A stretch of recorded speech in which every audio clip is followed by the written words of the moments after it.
What's up, guys? Welcome to Strength Solutions Podcast. You can find us on Apple, Spotify, YouTube, and right now you can just stop. You hear that music? It's telling you to subscribe and like. Then, if you're looking for our website, it's strengthsolutionspodcast.com. We have free blogs, free guides, and programs on there for purchase. Our email is Strength Solutions Podcast. Social media, Strength Solutions Podcast on TikTok, Instagram, and Facebook. I'm Strength Solutions Edwin. I'm Strength Solutions Nathaniel. Bro, you know what we need to tell people? What's up? Is how to fix their lower back pain. Full lumbar fusion. Just get the surgeon to cut that out and all that. It's be one piece. So I come across this a lot, right? And I've gotten plenty of clients who are like, oh, my back hurts. I don't know what's causing it and stuff like that. First of all, I'm going to talk about how complex it is. It literally could be the way you're stepping with your feet. It could be from your hips. It could be from your upper body and how your thoracic spine's working and functioning. So it's not a simple solution that takes an assessment to really look at everybody's unique. Everybody has an individual issue. But what I want to do today was give you a couple exercises that are very beneficial to somebody. So I want to start with the Stuart McGill Big Three. And what they are basic exercises that you can modify and make them harder and harder as you go along in your strength training journey. Yeah. The Big Three is a bird dog, right? Side plank. Wait. Bird dog's like this. There you go. Yeah. Right. Cat dog. So the bird dog, the side plank, and then you got your modified crunch. Can you explain how each of them help the core function properly? Yeah. So let's go to the modified crunch first. That's usually the first one that I start people with because it teaches you how to activate the core properly, right? How to brace, how to do that pelvic tilt, that posterior pelvic tilt. So the modified crunch, you'd lay onto your back, you'd keep one leg flexed, the other one extended. The main part to this is that you're going to place one of your hands underneath the small of the back, right? The lower back, and the other one kind of goes back behind the head. Your goal here is to get to that core activation. So having that hand underneath the back, you're able to feel pressure, right? Your goal is to kind of push down, smash onto the hand, engage that pelvic tilt. And I like the fact that you have one of those legs extended because sometimes I'll have people do this. And if you have both of their legs flexed, they'll tend to push from the legs. Right. Correct. And drive, and they're like, oh yeah, I got it, I'm doing it. Yeah. And I'm like, no, you're not.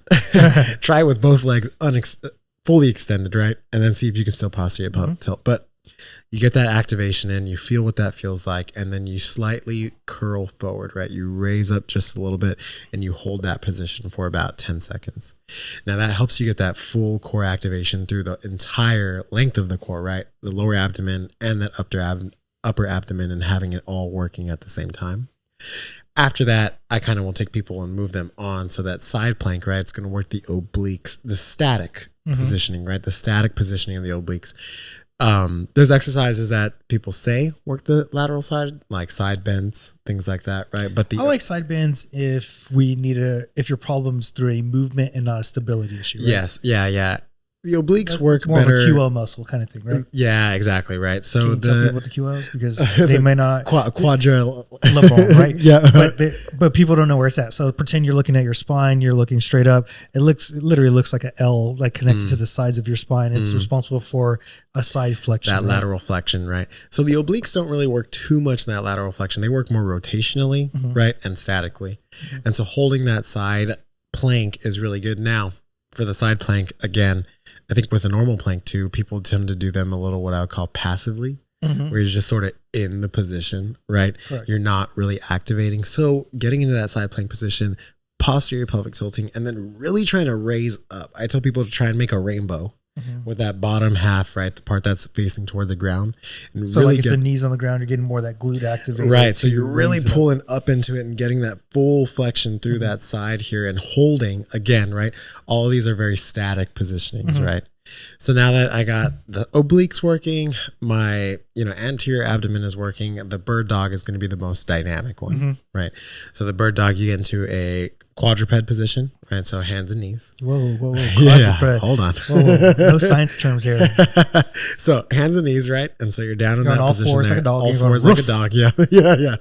And then you pull in, right? So now you're pulling into that abdomen, your posterior pelvic tilting again, trying to draw the belly button inside, right? Holding that tension.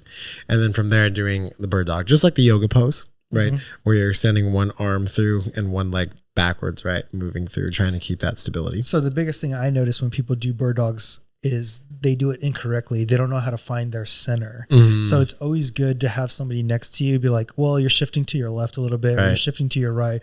Your hip is opening up or closing down. Because a lot of times we think we know what neutral is, but the brain adapts, right?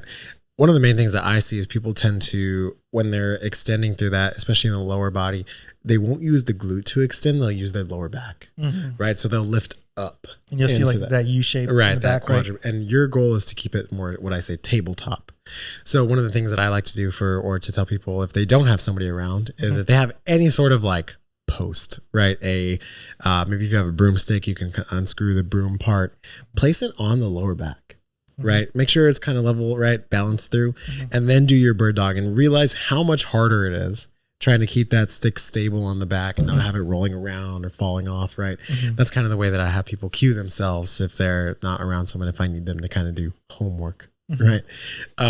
Fantastic exercises for that core activation and really teaching you what it feels like to have the core activated when doing other exercises or movements. Yeah.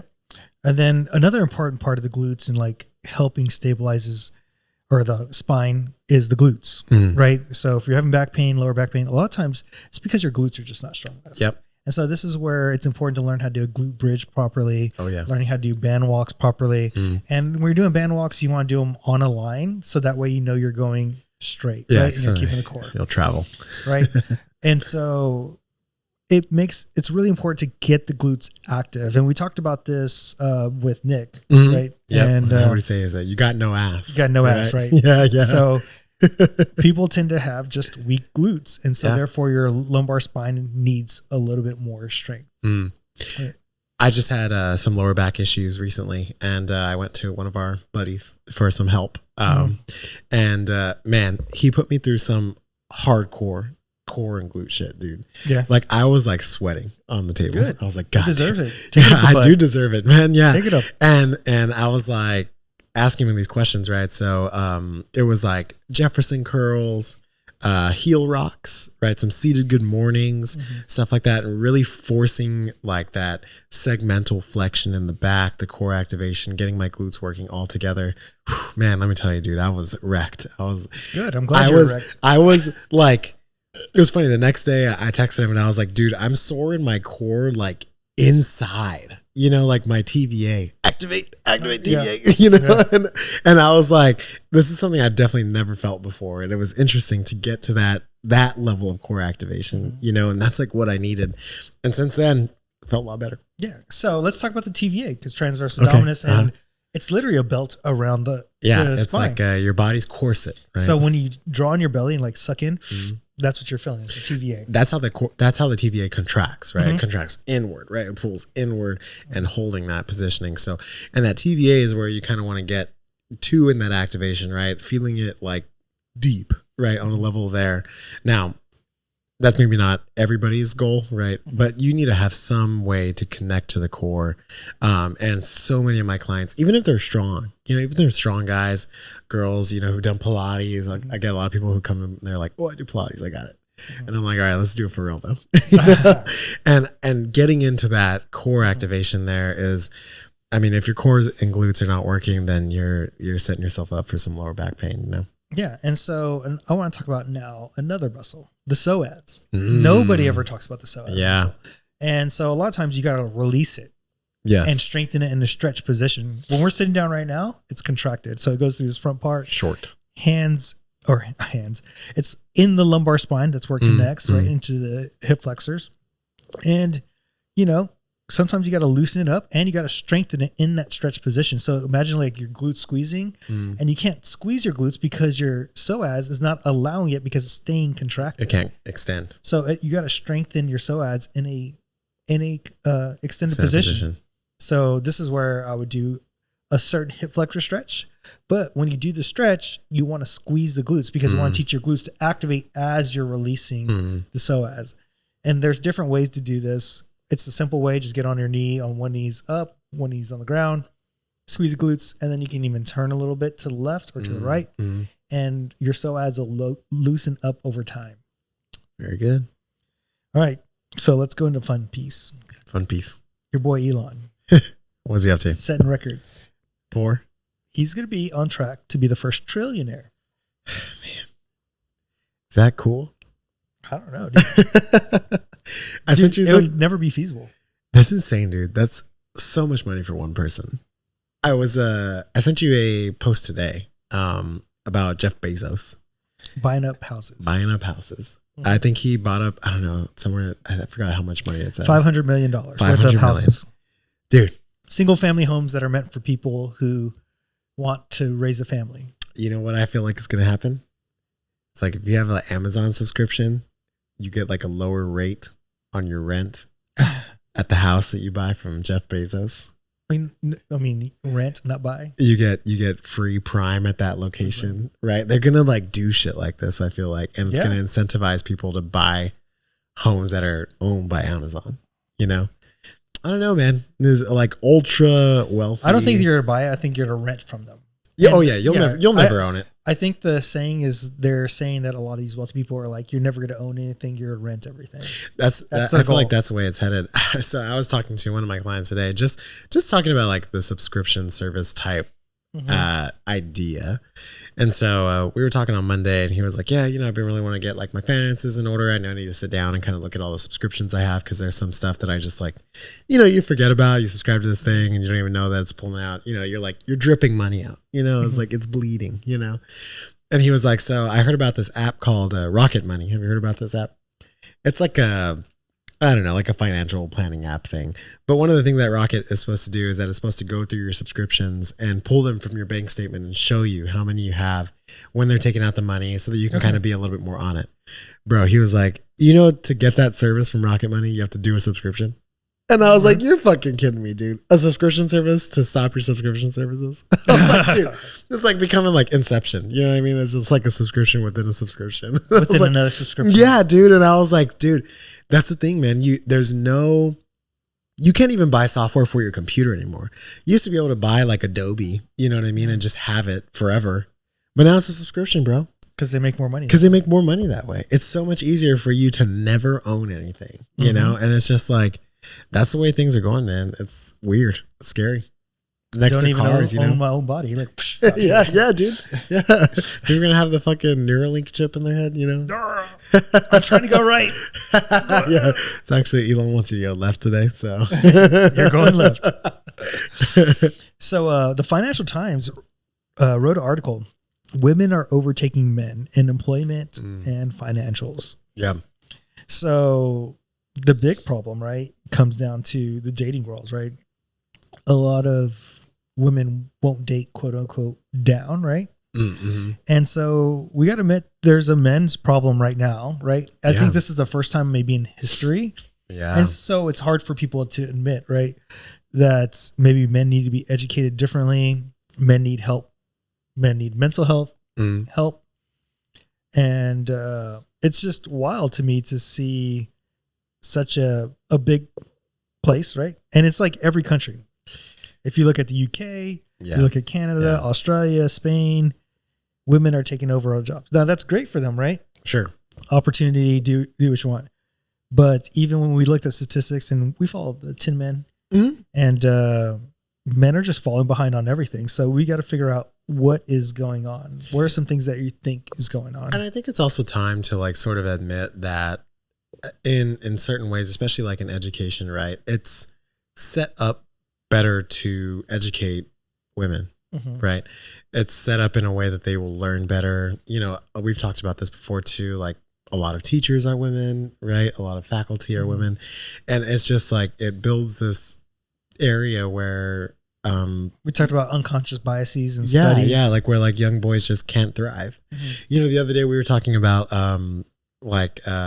aspects of like therapy and stuff like that. And it's like, oh, it'd be cool if there was like both ends, you know what I mean, at the same time. Like if you're in a marriage and you're doing couple counseling. Right. It's like, oh, it would be cool if there was a team, right? A male and a female therapist, so that everybody's voice gets heard in the way that can be communicated properly and things like that. And so it's worrisome. You know, I have a daughter, so I kind of look at it and I'm like, okay, I see this. But I think about my brother, right, who has a son. And I'm like, what kind of world are young boys going to grow up in? You know, are they going to be at a disadvantage? And on paper, like you said, it looks good, right? It's like, oh, this is awesome. You know, I don't know, equality, or women are doing better or whatever. But then you take it into like these societal aspects, right? Relationship aspects.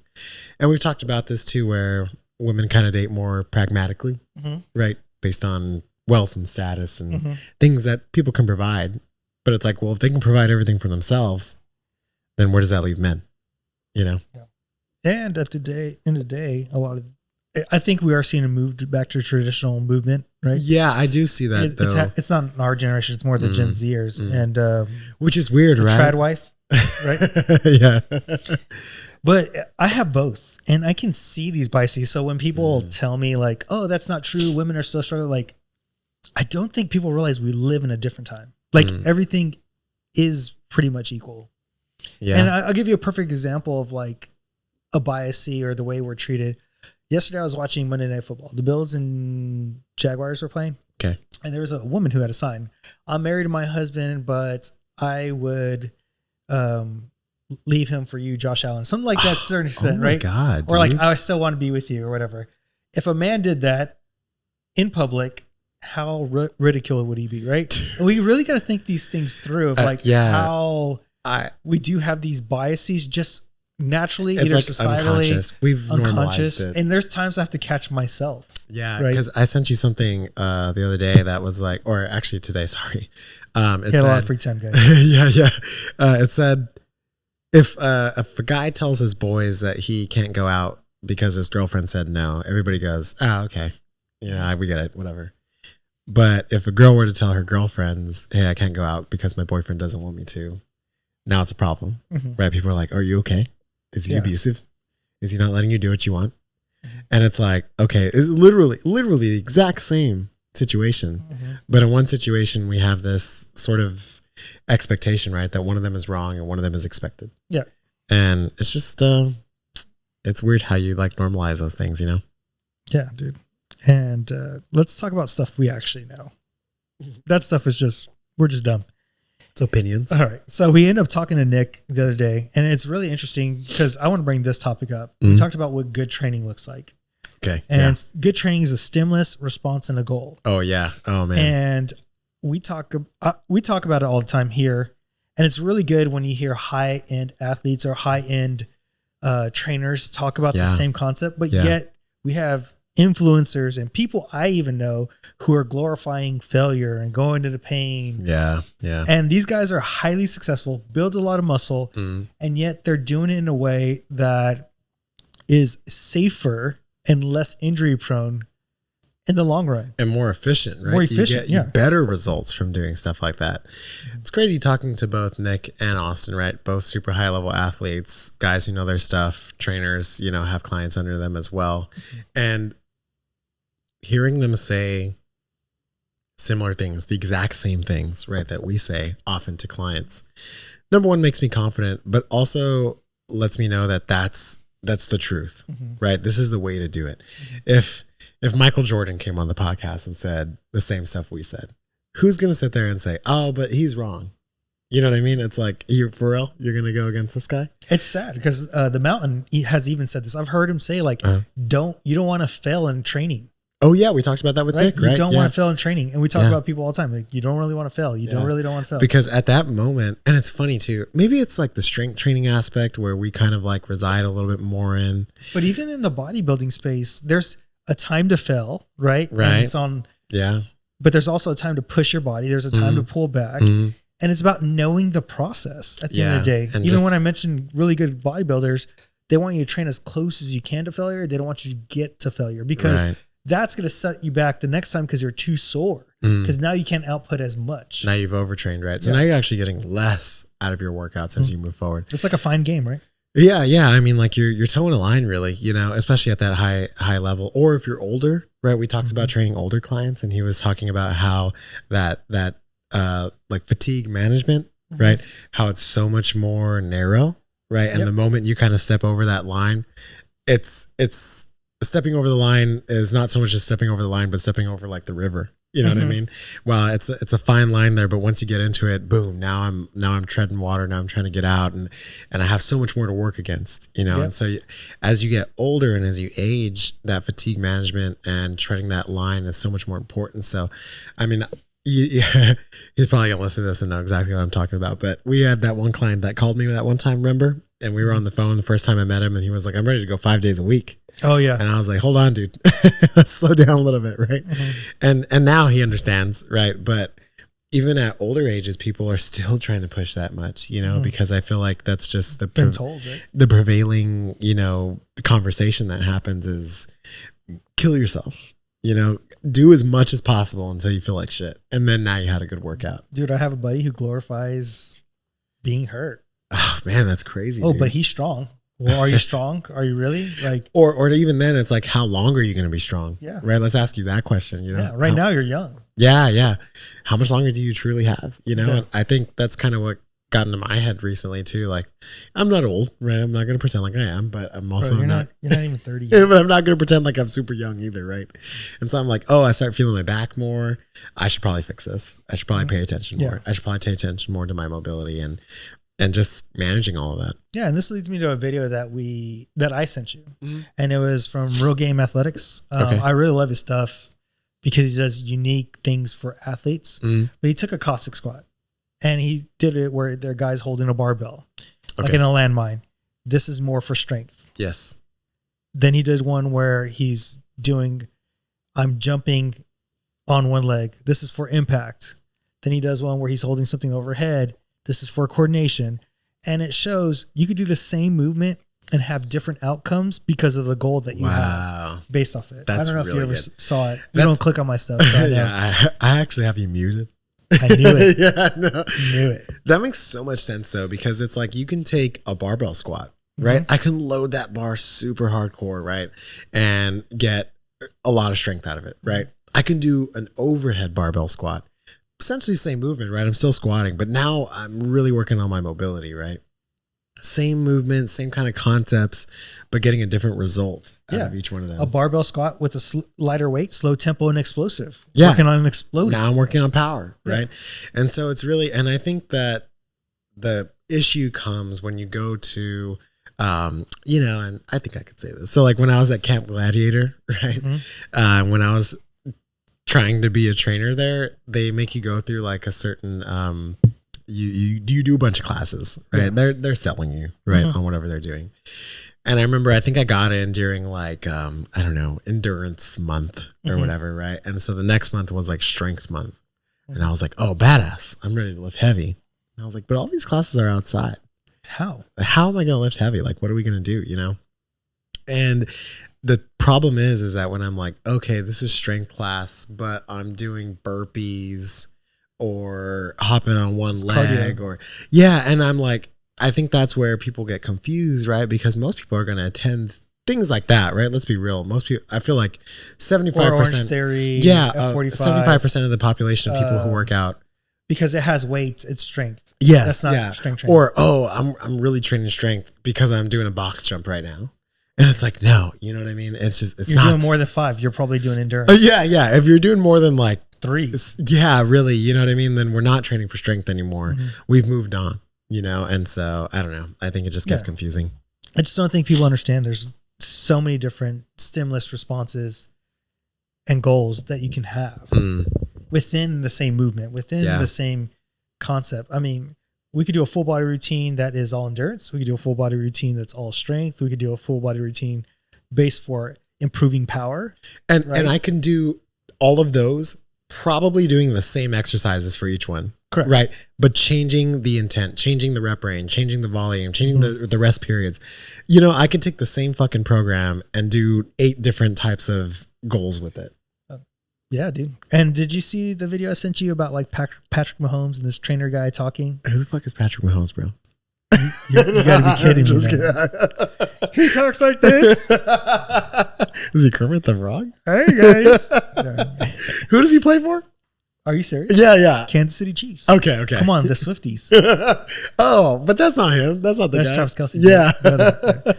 Yeah. So this trainer is on a video and he's talking, and this trainer that I follow is like, I hate when they break it down other people's videos, but this was funny. He was like, this guy just made up a fucking word, transitority or whatever. And he was like, I've never heard that word in my life. Yeah.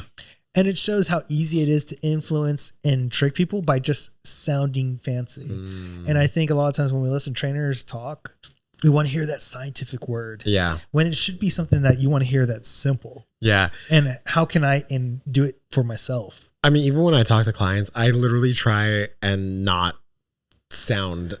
So we said smart. quadrus laborum today, but then we broke down, okay, it looks like this, because we want you to know from a simple perspective. You don't need to know the science. Yeah. You don't. Like sometimes I'll just say you have a muscle that runs right here and it helps you stay stable, you know, whatever. Right.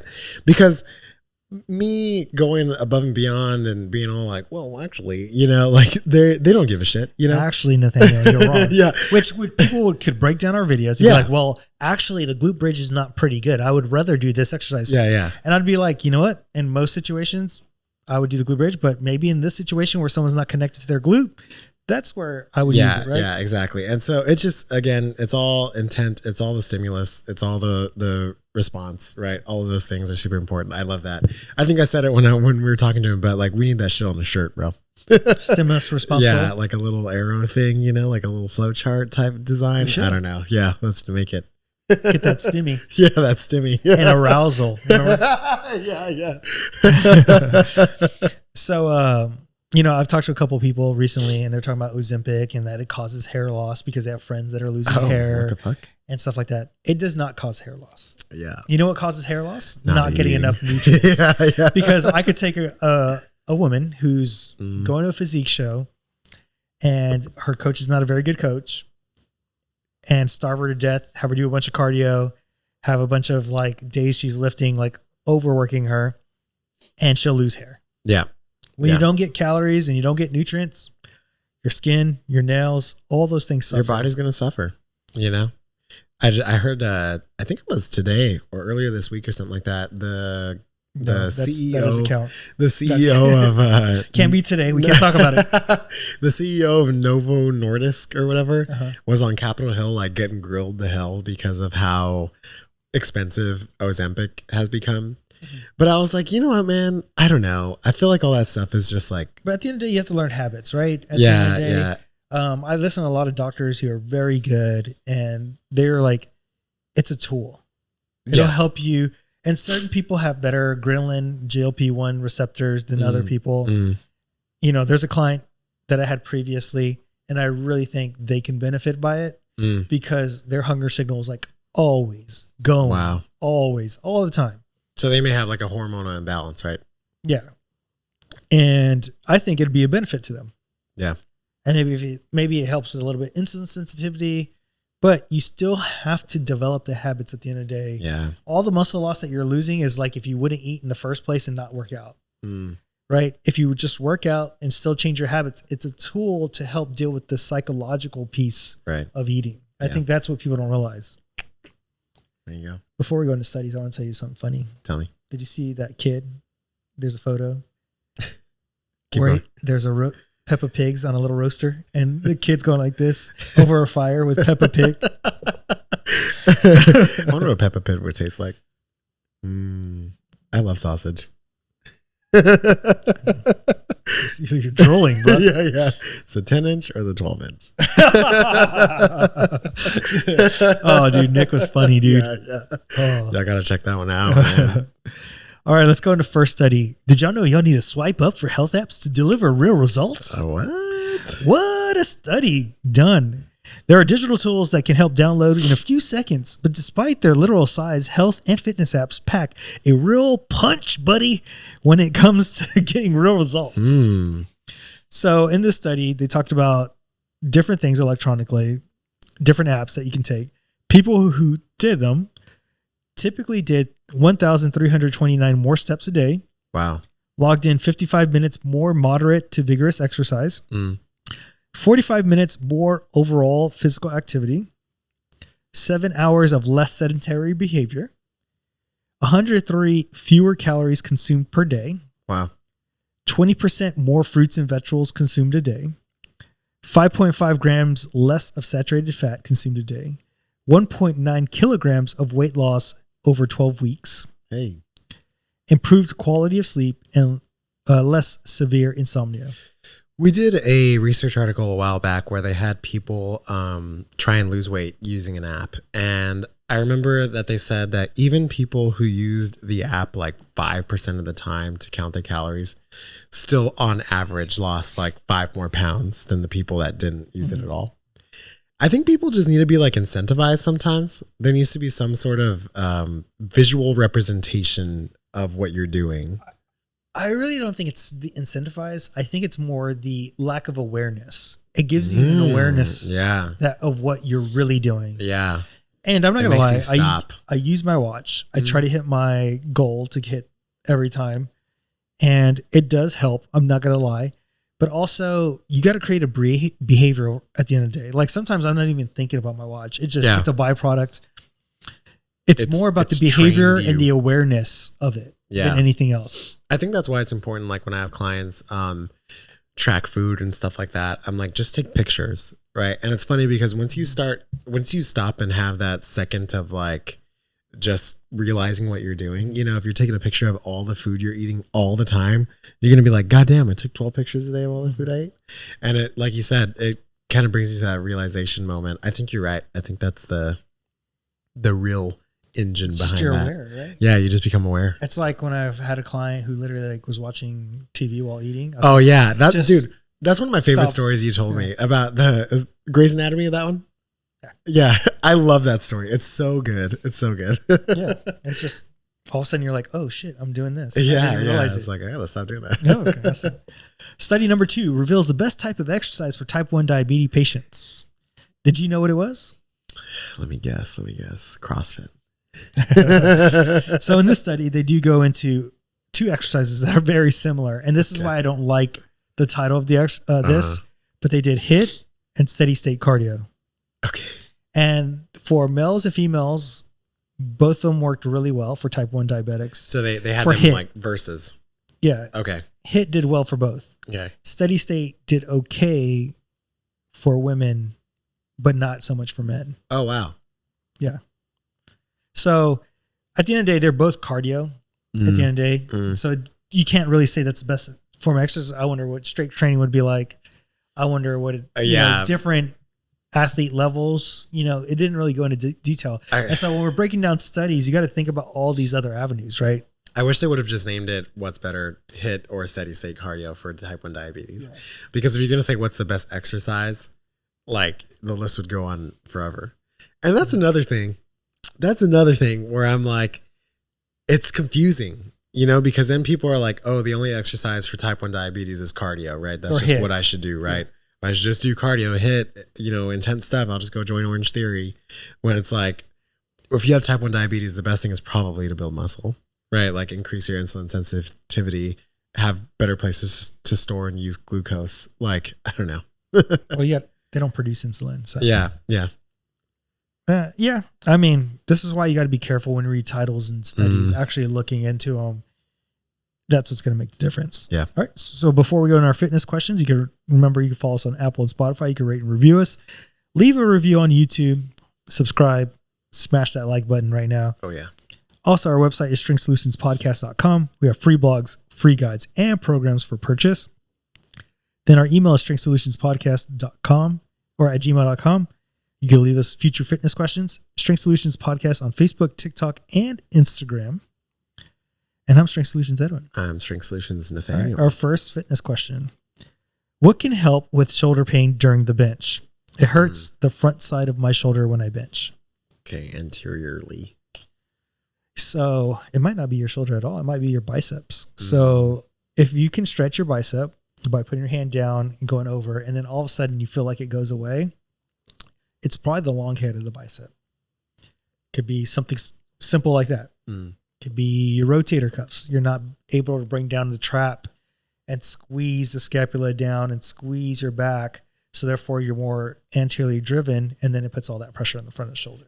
You might be flaring the elbow out too far, Correct. right? Not being able to engage that lat and really kind of breaking the bar and pulling it in. So more of that stress is on the joint coming out this way as you're pressing through.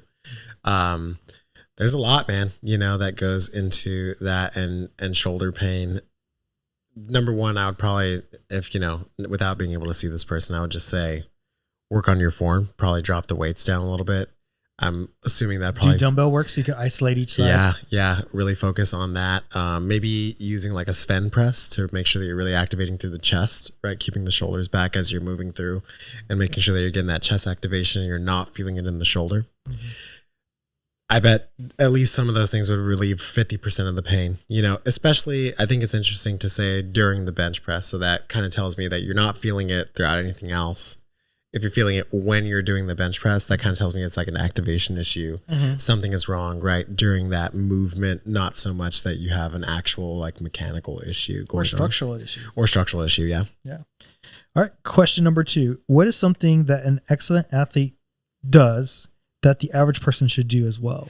You know what? I'm gonna steal this. You're probably gonna say it and you're gonna be like, damn it. But both of the two athletes that we had so much emphasis on sleeping. Dude, they were both like, if you're not sleeping, then everything you're doing is for nothing. Like really making sure you're getting quality sleep, enough hours of sleep, making it a top priority. If you need a CPAP, get a CPAP. If you need a CPAP, get a CPAP. If you're having trouble sleeping and you've done everything, get a sleep study done. Mm-hmm. Right? All these things are super important. I think something that Nick said that I liked, he was like, the most anabolic thing you can do is sleeping. And I was like, man, like what a statement. And so simple. It just encapsulates everything. Like if you're trying to grow, if you're trying to recover, if you're trying to do anything like that, if you're not sleeping first, then the rest of it is just for nothing. And these are high level athletes. You suck. You suck. Yeah. Well, I'll go a different way. Yeah. Let's talk about the training. Okay. Right? Every athlete trains differently for their sport and all that stuff. What you can take into consideration is their focus. I think a lot of people come to the gym and they're not focused and not into their own body. Yeah. And I notice it, especially when I get new people and like, can you feel that? They're like, I don't know. I can't feel anything. I was like, cause you're never focused on your body and what it's actually doing. And I think that's a big part of it. Just getting that moment. Okay. What am I supposed to feel here? Can I feel this? And then eventually as they get better and better and they're like, oh, I can feel this now. And then I know where to move my body through a little bit more. Yeah. So someone who I have that's very experienced, literally I could be like, it's so easy to cue at a certain point. You're like, lucky. Can you just shift over a little bit that way? Yeah. They're like, oh, okay. Yeah. And then do it. It's so awesome. They're just in tune. Because they're in tune with their body and they know where they need to feel it and where they need to move. All right. Question number 3. What are ways I can build bigger and stronger glutes? Got no ass, man. Well, you just got to be a genetic freak. You just get a BBL. These are the principles. Connection. Yeah. So if you learn, this is where a good warm up. That's like number for your one exercise, for right? sure. Connection. You got to be in a surplus. And I say that because there's a lot of women that I've had. I want to get bigger glutes, but they're also trying to cut. I want to lose weight. Like you can't do both. Yeah. Sleep. You got to be the most anabolic. As far as training, you want to hit it in 3 different planes: the squat, the deadlift, and the hip thrust. Yeah. 3 different planes. Those are your main lifts. And then the last part is frequency. Yeah. And we have a whole blog out about this. Yep. How to build bigger glutes. And a guide too on our website, strengthsolutionspodcast.com. All right. Question number 4. Do you have an idea of what our ideal hormones amount for men and women? Everything from estrogen and testosterone. Oh, wow. Ideal? Yeah. So there's always a range. Like there's men, there's like 600, 900. We did have a guide and blog about this. So like right now, if you want to look it up, there's a guide that has hormones broken down for men and women, estrogen. There's a lot of information there. Now you got to remember at the end of the day, these are guidelines, like 600 and 900 for men, right? I may feel better at like 900. Nathaniel may feel better at 700. So it's very individualized, but within a range. Yeah, that's where I was going to take is that the individualization of it is really hard to do. You know, it's like some people might be at 1,000 in testosterone and still feel tired, or still, you know what I mean? And they maybe just for whatever reason need to be higher. I'm sure that maybe there's probably an underlying issue there. Yeah. But within those ranges, it's gonna, where you're optimal, right? The ideal is gonna change for everyone, and it's always gonna be different. And it's gonna be different for you. Age, stress in your life. There's gonna be a lot of factors. It may change from year to year. You know what it needs to be at, or what needs to be done. And so, if you are doing some sort of hormone replacement therapy like TRT or something else, it's really important that you're doing the blood work, right? You're in communication with your provider. You know, for me, it took a long time. It took like a year to figure out like how much the dose I needed was good, that wasn't going to put me over or make me have adverse side effects. And then now that I finally figured it out, it feels pretty good. Yeah. When it comes to testosterone too and blood work, if you're young, I recommend you to get your blood work when you feel as good as possible. Yes. The reason being is you can use that as a guideline as you age. That's something I wish I would have done when I was younger. Wow. Yeah. Because then I know, okay, this is what testosterone feels like when I'm feel really good. Yeah. And at what level this keeps my body percent fat. Because now it's just me guessing back and forward for my testosterone. Trying to figure out, okay, 900 is pretty good. How much is 800? Like, what's my dosage? You're going back and forth. But if you would have had that blood work from the beginning, you're like, I need a 750. Yeah. Boom. I remember at that age, I felt the best. I was building the most muscle. I was, the most focused or whatever. And I just make me that again, Like a god. All right, guys, if you like us, you can find us on Apple and Spotify. You can rate and review. Also, check us out on YouTube. You can subscribe and like, then leave a comment down below. Our website is strengthsolutionspodcast.com. We have free blogs, free guides, and programs for purchase. Email strengthsolutionspodcast@gmail.com. Strength Solutions Podcast on TikTok, Instagram, and Facebook. On Instagram, I'm Strength Solutions Edwin. I'm Strength Solutions Until Nathaniel. next time, guys. What? Peace out.